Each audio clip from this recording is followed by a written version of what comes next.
We humans are having a significant impact on planet Earth.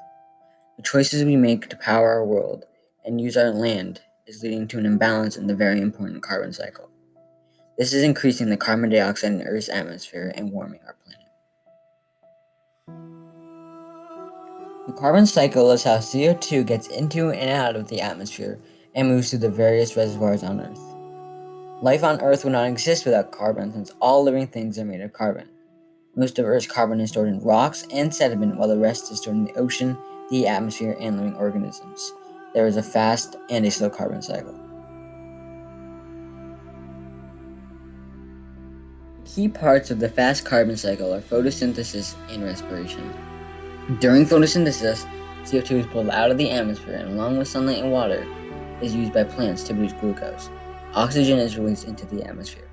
Respiration is the opposite of photosynthesis, where glucose, along with oxygen, is used by living cells, while CO2 and water are released back into the atmosphere. Photosynthesis takes CO2 out of the atmosphere, and respiration puts it back in. In the slow carbon cycle, carbon gets trapped underneath the surface of the Earth for millions of years. During the slow carbon cycle, carbon from the atmosphere and land enter into the ocean. Acid rain dissolves rocks, releasing their carbon, which then flows into the ocean via streams and rivers. This carbon, along with the carbon and the CO2 absorbed by the ocean, is used by marine animals to make shells. When marine animals die, their carbon-rich cells sink into the bottom of the ocean. As layers of shells build up, the pressure converts the shells into carbon-rich rocks.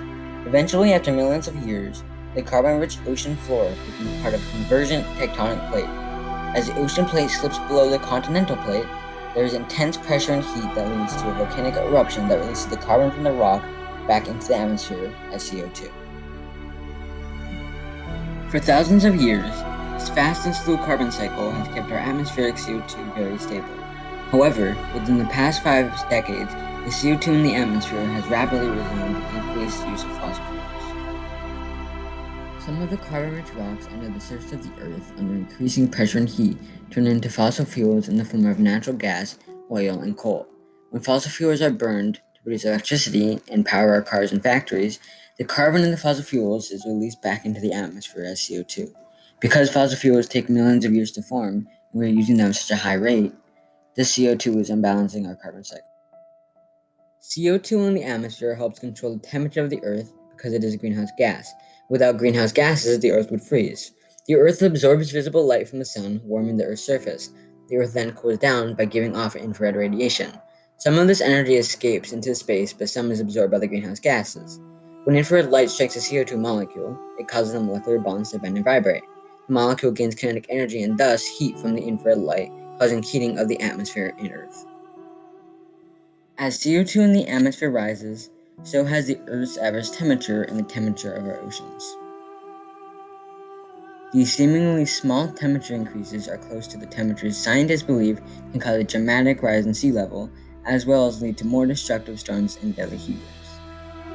A phenomenon called a positive feedback loop is accelerating climate change. Melting glaciers is a positive feedback loop. Glaciers reflect light, while dark open oceans absorb more light and thus heat. As the temperature gets warmer, the glaciers melt, which causes more open ocean to absorb more heat, which melts more glaciers. Similarly, the warmer the Earth's temperature, the more Earth's water turns into water vapor, which is another greenhouse gas.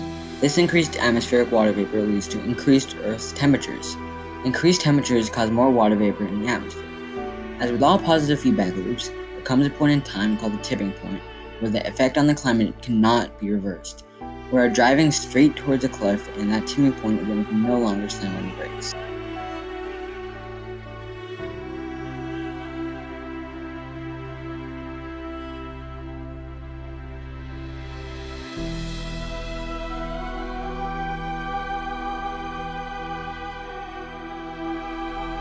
To those who think climate change isn't real, let's remember the last time we didn't listen to scientists.